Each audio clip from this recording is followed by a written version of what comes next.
মানে পৃথিবীর ইতিহাসে এই রকম দিন বোধহয় কেউ আমরা দেখিনি।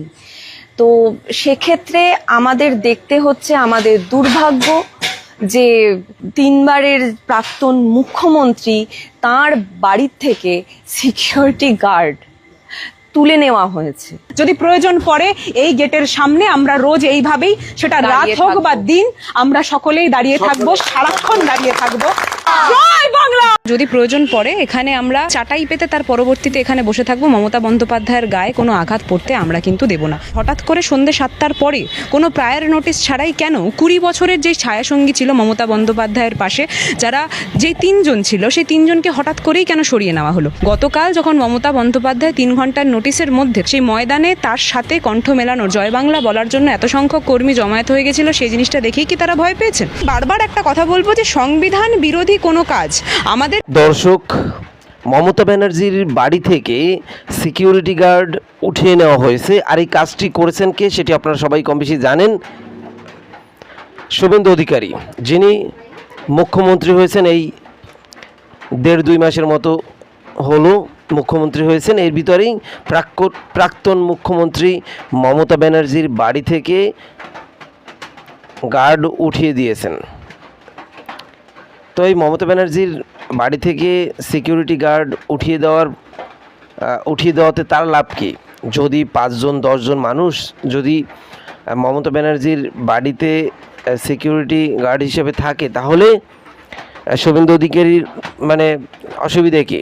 শুভেন্দু অধিকারীর কি এখানে কোনো লস আছে? শুভেন্দু অধিকারীর কোনো লস নেই, কিন্তু শুভেন্দু অধিকারী চায় যে মমতার কোনো গার্ড না থাকুক। এবং এখানে শুভেন্দু অধিকারী, আমি একটি কথা আগে বলে রাখি যে রাজ্য চালাতে যতটা মাথা খরচ করতে হয়, যতটা চিন্তাভাবনা করতে হয়, তার থেকেও বেশি চিন্তাভাবনা শুভেন্দু অধিকারী সবসময় মমতা ব্যানার্জিকে নিয়ে করে। মমতা ব্যানার্জি যেন আর কোনো দিন রাজনীতিতে ফিরে না আসতে পারে, এবং মমতা ব্যানার্জি যেন মানে রাজনীতি থেকে হারিয়ে যায়। কারণ শুভেন্দু অধিকারী জানে যে শুভেন্দু অধিকারী যেইভাবে এই 5 বছর মাফিয়াগিরি করবে, মানুষকে ভয় দেখাবে এবং মানুষের মধ্যে একটি আতঙ্ক সৃষ্টি করবে, বা শুভেন্দু অধিকারীর দল বিজেপি যেহেতু উপর পর্যায়ে ক্ষমতায়, ডাবল ইঞ্জিল সরকার, উনি সবসময় বলে ডাবল ইঞ্জিল সরকার, মানে নরেন্দ্র মোদী একটা ইঞ্জিল আর উনি আর একটা ইঞ্জিল, 2টা ইঞ্জিল। সো যেহেতু আরও একটি ইঞ্জিল রয়েছে, সেহেতু শুভেন্দু অধিকারী ফ্যান ফলোয়ার রয়েছে, বা চাটুকার কিছু কর্মী রয়েছে যারা আসলে এইসব চাটাচাটি পছন্দ করে এবং মানুষের সম্পদ লুটেপুটে খাওয়ার মন মানসিকতা যাদের আছে, তারা শুভেন্দু অধিকারীকে সাপোর্ট করবে। এবং সবথেকে বড় কথা হচ্ছে এই 5 বছর এমন কিছু করবে যাতে মানুষের ভয় ঢুকে যায় যে শুভেন্দু অধিকারীকে পরবর্তীতে ক্ষমতায় আনতে হবে। আর এটি যদি উনি করতে পারেনও, কিন্তু মমতা ব্যানার্জি যদি থাকে তাহলে সেটি করতে পারবে না। কারণ উনি মমতা ব্যানার্জি থেকে রাজনীতি শিখেছেন, উনি জানেন যে মমতা ব্যানার্জি কতটা রাজনীতির খেলায় পারদর্শী এবং তিনি কিভাবে আসলে রাজনীতির মাঠে গোল দিতে পারেন। কারণ একটি সময় খারাপ যেতেই পারে, কিন্তু সময় তো সবার জন্য ঘুরে ঘুরে আসে, আর সব সময় তো এক রকমের থাকে না। তিনি হয়তোবা সেই বিষয়টি বুঝে শুনেই মমতা ব্যানার্জিকে ফান্দে ফালানোর চেষ্টা করছেন। এদিকে মমতা ব্যানার্জির বাড়ি থেকে সিকিউরিটি গার্ড উঠিয়ে দিয়েছেন। তাতে কি হয়েছে যে মমতা ব্যানার্জি একটু দুর্বল হয়ে পড়েছেন। মমতা ব্যানার্জি এখন আবার দরকার নতুন করে টাকা পয়সা খরচ করে সিকিউরিটি গার্ড রাখা। তো মমতা ব্যানার্জি যখন টাকা পয়সা খরচ করতে যাবে, তখন তো তার দলের যেই ব্যাংক রয়েছে, যেখানে দলের একটি টাকা পয়সার দায়িত্বে যিনি আছেন, বা টাকা পয়সা প্রত্যেকটা দলের তো ফান্ড থাকে, তো সেই ফান্ড থেকেই তো টাকা পয়সা নিয়ে এখন মমতা ব্যানার্জির সিকিউরিটি গার্ড রাখতে হবে। কারণ মমতা ব্যানার্জি যেহেতু একটি দল চালায়, তো সেহেতু শুভেন্দু অধিকারী একটি কাজ করেছেন, এই মমতা ব্যানার্জির টিএমসির দলের টাকা পয়সার ফান্ডের যিনি দায়িত্বে ছিলেন তাকেই গ্রেফতার করেছেন। যিনি ব্যাংকে টাকা পয়সার দায়িত্বে ছিলেন, অরূপ, তো অরূপকে গ্রেফতার করেছেন মেসি কাণ্ডে সে গ্রেফতার। আবার অন্যদিকে অরূপ এই চাপে পড়ে, অরূপকে তো অবশ্যই চাপ দিয়েছেন শুভেন্দু অধিকারী যে তুমি টিএমসির যেই ফান্ড রয়েছে ব্যাংকে, সেই ফান্ড যেন আর কেউ সেই ফান্ড থেকে টাকা পয়সা না তুলতে পারে, সেই ব্যবস্থা করো, তাড়াতাড়ি ফান্ডটাকে বন্ধ করো, ব্যাংকের সেই ফান্ডের যে অ্যাকাউন্ট রয়েছে সেই অ্যাকাউন্টটাকে তাড়াতাড়ি বন্ধ করো, যাতে করে মমতা ব্যানার্জি সেখান থেকে কোনো প্রকার টাকা পয়সা তুলতে না পারে। তো শুভেন্দু অধিকারী খুব চালাকি করে খেলার চেষ্টা করতেছেন, উনি ভাবতেছেন যে এসব কেউ বোঝে না। আর এখন যেই মিডিয়াগুলি, যেই রাজ্যের যেই সব থেকে উন্নত মানের যেই মিডিয়াগুলি, যারা আসলে একদম এত বছর ধরে মমতা ব্যানার্জি দিদি দিদি দিদি বলতে বলতে তাদের মুখের জিহ্বা আসলে ছাল উঠে যেত, কিন্তু সেই মিডিয়াগুলি এখন, সেই টিভি চ্যানেলগুলি এখন শুভেন্দু দাদা দাদা বলতে বলতে তাদের মুখে ছাল উঠে যাচ্ছে, কারণ এই কথাগুলি আসলে কেউই তুলে ধরবে না সামনে। তো এরা হচ্ছে পাঁচ আটা বাহিনী। তো যাই হোক দর্শক, অবশ্যই কমেন্ট বক্সে জানাবেন যে আসলে মমতা ব্যানার্জির বাড়িতে আসলে সরকারি সিকিউরিটি গার্ড দেওয়া উচিত কিনা, এবং সেটি তুলে নিয়েছে তাতে কতটা পাবলিকের ক্ষতি হয়েছে। নেতাদের ক্ষতি দিয়ে লাভ ক্ষতি দিয়ে আমরা কী করবো? নেতারা 2 দিন বেঁচে থাকলে সেই 2 দিনই সর্বোচ্চ উল্লাস জীবন, সে সর্বোচ্চ মানে এনজয় করে করে জীবনটাকে আসলে পার করে। তো আপনি ভাবেন যে জনতার অবস্থা, মমতা ব্যানার্জির বাড়ি থেকে সিকিউরিটি গার্ড উঠিয়ে নিয়েছেন শুভেন্দু অধিকারী, তাতে কি জনতার কোনো ক্ষতি হলো নাকি জনতার কোনো লাভ হলো? সেই বিষয়টি অবশ্যই কমেন্ট বক্সে কমেন্ট করে জানাবেন। দর্শক, যাই হোক, আজকের মতো আমরা এখানেই শেষ করলাম। যদি চলেন আমরা বাদবাকি ভিডিও ফুটেজটুকু দেখি। সেই ভিডিও ফুটেজটুকু দেখার আগে আপনাদেরকে ছোট্ট একটু অনুরোধ করবো, আমাদের এই চ্যানেলটিকে যদি সাবস্ক্রাইব না করে থাকেন এখন একটি সাবস্ক্রাইব করে দিন। আমরা ইতিমধ্যে লাইভ, ঘড়ির কাঁটায় রাত 12:33, এবং আমরা যে জায়গায় দাঁড়িয়ে আছি সেই জায়গাটা 3 বারের মুখ্যমন্ত্রী মাননীয় মমতা বন্দ্যোপাধ্যায়ের বাড়ির একদম সামনে।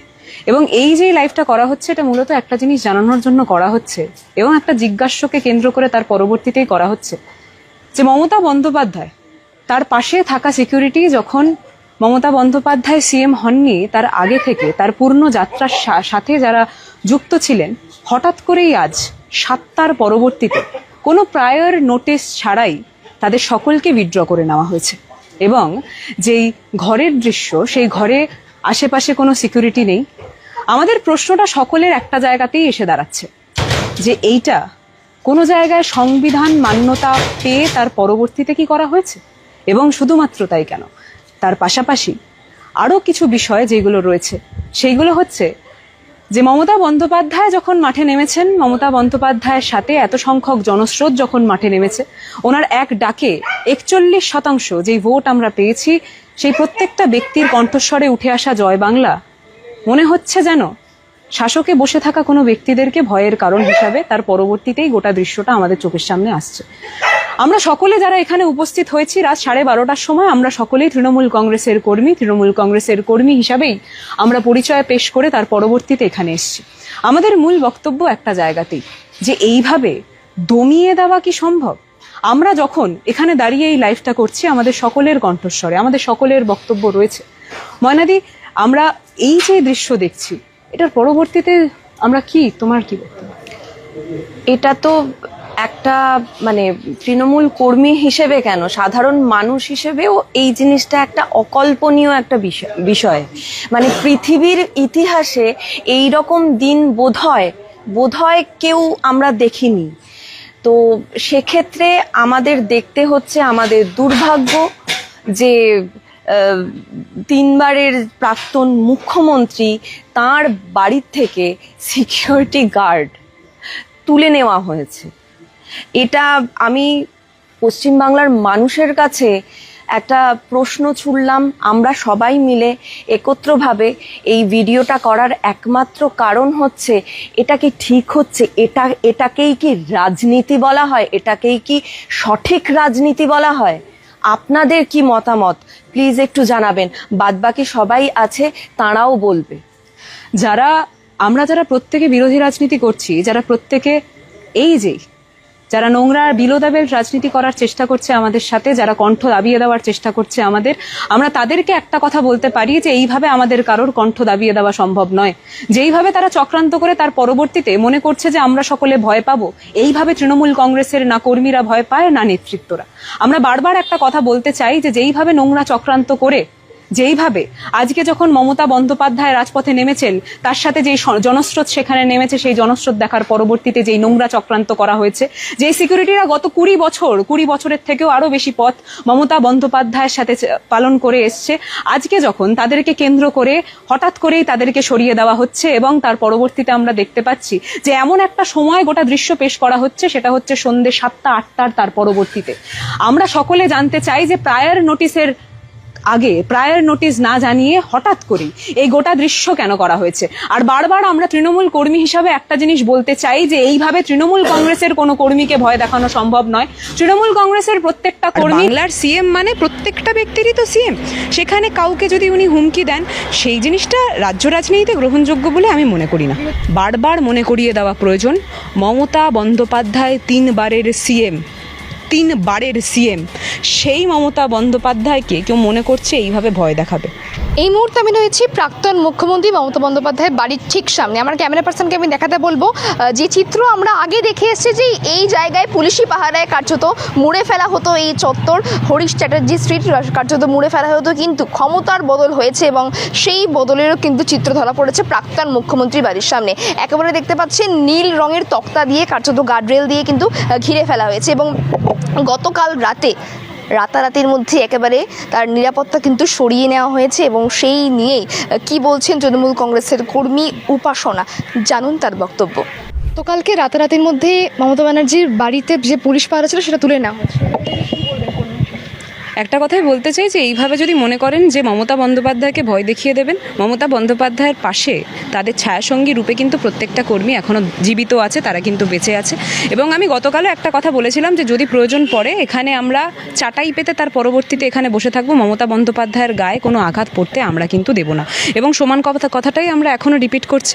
কিন্তু এটার পাশাপাশি অনেক কিছু প্রশ্ন আছে যেগুলো সাধারণ কর্মী হিসাবে আমাদের সকলের মনেই উঠে আসছে। অন্যতম প্রশ্ন হচ্ছে এইটা যে হঠাৎ করে সন্ধ্যে 7টার পরে কোনো প্রায়র নোটিশ ছাড়াই কেন 20 বছরের যে ছায়াসঙ্গী ছিল মমতা বন্দ্যোপাধ্যায়ের পাশে, যারা যেই 3জন ছিল, সেই 3জনকে হঠাৎ করেই কেন সরিয়ে নেওয়া হলো? আমরা দেখতে পাচ্ছিলাম যে গোটা বাড়ি কালকে অন্ধকার, আমরা দেখতে পাচ্ছিলাম এখানে বেসিক কোনো সিকিউরিটি নেই, আমরা এটাও দেখতে পাচ্ছিলাম যে বিভিন্ন মিডিয়া চ্যানেল কিভাবে ভিতরে ঢুকে তার পরবর্তীতে কভার করার চেষ্টা করছিল। আমি বারবার একটা কথা বলতে চাই, এইভাবে যদি মনে করেন মমতা ব্যানার্জিকে ভয় দেখাবেন, এটা কিন্তু বড্ড হাস্যকর। এবং তার পাশাপাশি প্রত্যেকটা কর্মী, গতকাল যখন মমতা বন্দ্যোপাধ্যায় 3 ঘন্টার নোটিশের মধ্যে তার পরবর্তীতে মাঠে নামেন, ময়দানে ছিলেন, সেই ময়দানে তার সাথে কণ্ঠ মেলানোর, জয় বাংলা বলার জন্য এত সংখ্যক কর্মী জমায়েত হয়ে গেছিল, সেই জিনিসটা দেখেই কি তারা ভয় পেয়েছেন?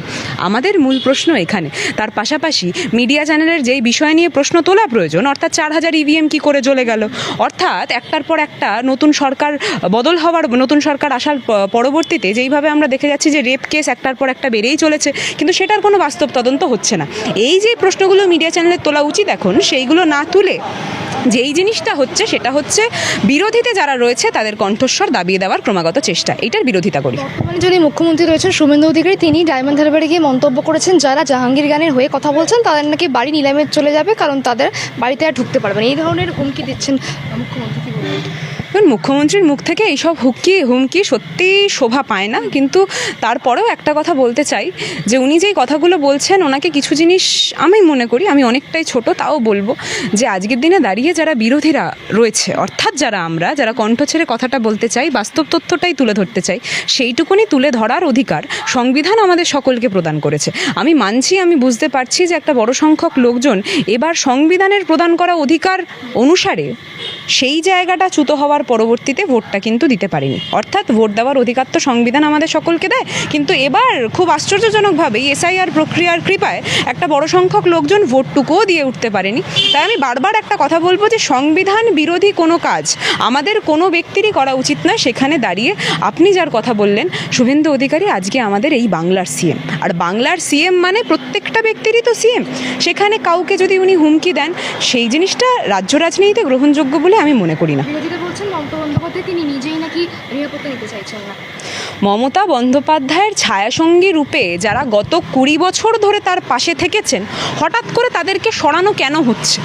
এই প্রশ্নটা যখন সাধারণ কর্মী হিসাবে আমরা করছি, আপনারা নিজেরা ভেবে দেখুন তো, এটা তো একটা যুক্তিযুক্ত প্রশ্ন। হঠাৎ করেই সন্ধ্যে 7টার পরে এখান থেকে সব কিছু সরিয়ে নেওয়া হলো। সন্ধ্যে 7টা অবধি আমরা এখানে ছিলাম, জাস্ট ভেবে দেখুন সেটা। রাত্রিবেলা জানতে পারছি সব পুরো তুলে নেওয়া হয়েছে, পুরো ঘর অন্ধকার, কেউ ঘরে নেই।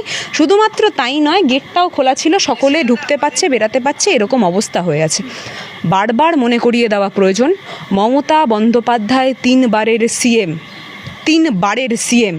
সেই মমতা বন্দ্যোপাধ্যায়কে কেউ মনে করছে এইভাবে ভয় দেখাবে, বা এর পিছনে কোনো গভীর চক্রান্ত আছে কি না, তার গায়ে আঘাত করার কোনো বড় প্রচেষ্টা ছিল কি না, সেই ব্যাপারগুলোও কিন্তু, সেই প্রশ্নগুলোও সাধারণ কর্মী হিসাবে আমরা সকলে তুলে ধরছি।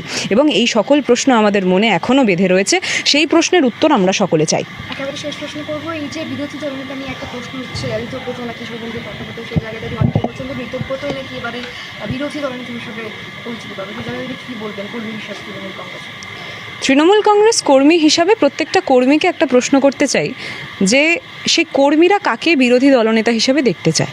অর্থাৎ সেই ব্যক্তি যে নিজের জীবের ব্যবহারটা অত্যাধিক ভালো করে জানে ওনাকে, নাকি যিনি রাজনৈতিক এই গোটা পথে পটু ওনাকে?